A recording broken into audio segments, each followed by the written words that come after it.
Bueno, seguimos en Puntos de Vista hablando de un tema sumamente interesante que tiene que ver con el debate del momento también, el tema de la educación. Ya recibimos a Rodolfo Elías, él es del Instituto para el Desarrollo. Rodolfo, ¿cómo estás? Buenas noches. Buenas noches, muchas gracias por la invitación. Bueno, Rodolfo, tuviste a tu cargo interpretar esta investigación que hacía el MEC acerca de la situación en que se encuentra esta parte, digamos, todavía con muchos puntos para superar en cuanto a educación. ¿Cuáles son esos puntos más importantes? Bueno, en primer término, el estudio que se presentó son los resultados de una medición a nivel censal en pruebas de lengua y matemática del 2015.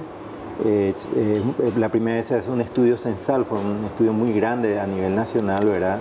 Ya que abarcó algo así como 500.000 chicos y chicas que participaron del estudio, ¿verdad? Y que permite dar algunos datos, algunas tendencias en términos del logro educativo de los estudiantes, ¿verdad?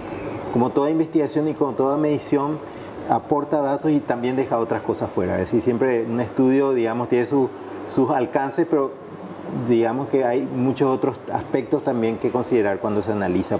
Por eso también yo, en general, pienso que hay que tener un poco de cuidado en la interpretación de los datos y en lo que nos dicen realmente. Pero sin duda es un estudio muy importante, ¿verdad? Lo concreto, comunicación y matemáticas son las materias más difíciles para los alumnos.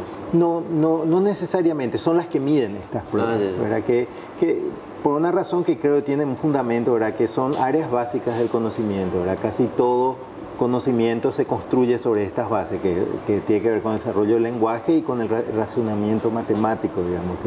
Por eso es que dan una pista o una información tan importante de cómo está en el avance de logros educativos los estudiantes. Con estas pistas, Rodolfo, ¿a dónde se tiene que atacar primero para mejorar la calidad educativa? Bueno, en primer término el estudio muestra que hay es un análisis general. Primero, ahí habría que hacer un análisis posterior que esperamos hacer mucho más específico. Pero este análisis general muestra una tendencia donde hay un número más o menos, el 60% se agrupa entre los niveles 1 y 2, ¿verdad? Y unos 30% entre los niveles 3 y 4, que serían esta distribución. En los niveles miden grados, digamos, de complejidad, por ejemplo, en lectura o en razonamiento matemático, ¿verdad? Entonces lo que vemos es que tenemos todavía una concentración muy importante en los niveles 1 y 2, ¿verdad?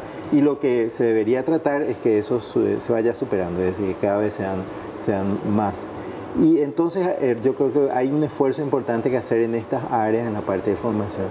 Yo pondría un énfasis muy importante en el primer ciclo, ¿verdad? Porque es en el primer ciclo, digamos, de que el estudio mide el tercer grado. Y al darte los resultados de tercer grado, y si ahí encontrás niños que están en un nivel, digamos que bastante bajo en su comprensión lectora, probablemente uno puede anticipar que van a ser chicos y chicas que van a tener dificultad a lo largo de toda su trayectoria educativa, y también probablemente sean las personas candidatos a abandonar el sistema escolar.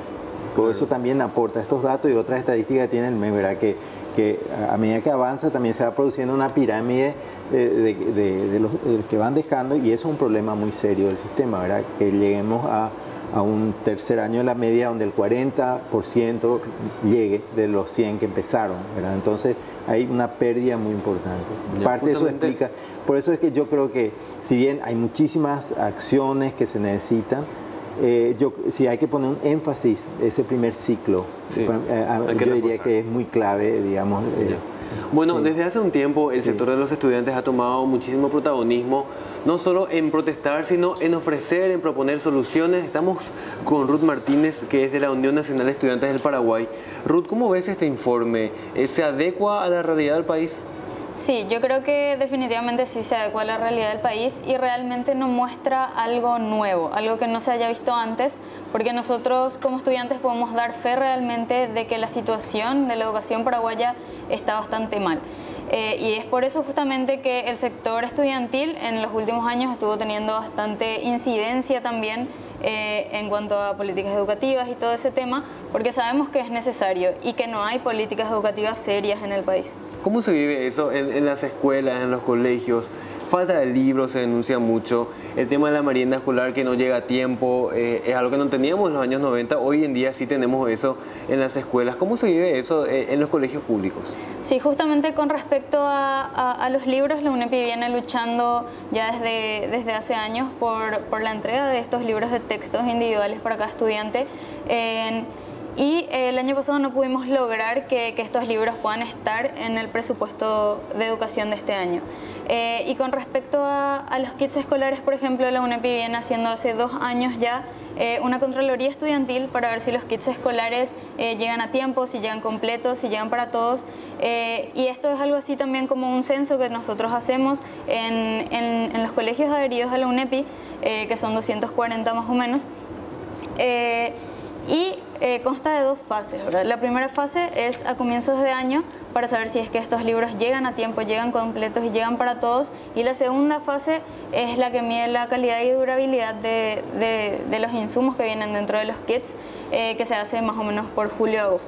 Sí, definitivamente el tema de los libros, almuerzo escolar, infraestructura, la formación de los docentes, todos esos elementos conforman la calidad educativa. ¿Qué puntos hay que mejorar? ¿Dónde se tiene que atacar primero? Bueno, nosotros desde la UNEPI creemos fielmente que la problemática principal de la calidad paupérrima de la educación paraguaya no es solamente, no es culpa de los estudiantes y tampoco es solo culpa de los docentes, porque ellos están atados a un sistema fallido, a un sistema educativo fallido, que se nota mediante estos estudios justamente que no está funcionando. Entonces nosotros creemos que es bastante importante que se revea la posibilidad de utilizar otros modelos educativos para el país, que estén realmente acorde a la realidad que vivimos en el Paraguay.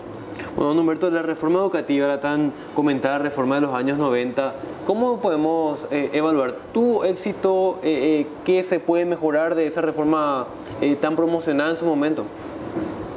Tiene sus luces y sus sombras. Incluyó un montón de niños al sistema escolar, niños que no estaban en el sistema. Por lo tanto, la inclusión y el aumento de la escolaridad fue notorio. El grave déficit que se puede señalar es el abandono que se dio a los docentes. Es decir, el Ministerio no ha capacitado debidamente a sus docentes para ir acompañando este crecimiento.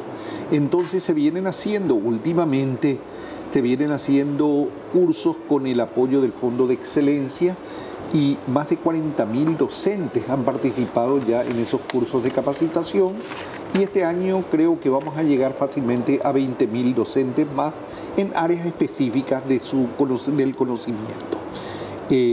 No solamente esto se ha limitado a nivel nacional, también se ha enviado a más de 300 docentes al exterior, algunos a España, entre ellos han estado en la Complutense de Madrid, una de las universidades más prestigiosas del mundo. Ha habido 80 docentes que hicieron cursos de capacitación en Francia. Ahora nos han aprobado 330 nuevas becas. O sea, en una magnitud que nunca jamás el país conoció, está saliendo gente al exterior y se está capacitando gente al interior del país. Es decir, se está apuntando en una dirección tendiente a corregir los fallos que justamente señalabas de la reforma educativa, ¿verdad? Y hay un tema que es importante señalar, que suelo escuchar justamente a Rudy hacer importante aclaración, y son los factores asociados al conocimiento. Y él habla mucho de un informe Coleman de unos 50 años atrás, en el que nos explican que no es solamente la escuela la que verdaderamente tiene incidencia absoluta en la formación, sino también existen otros factores asociados como la sociedad, la familia. De hecho, nuestra Constitución Nacional establece que la educación es responsabilidad de la sociedad, la familia y el Estado. Entonces, Rudy tiene conocimientos versados muy buenos sobre el tema, de manera que sería interesante que se pueda aprovechar sus conocimientos sobre el tema. Ya, muchas gracias, don Humberto. Bueno, Rodolfo, a la vuelta de la pausa vamos a hablar acerca de qué tipo de discusión se requiere hoy en día para avanzar en esta grave crisis de educación, se puede decir, después de la emisión o interpretación, mejor dicho, de este informe.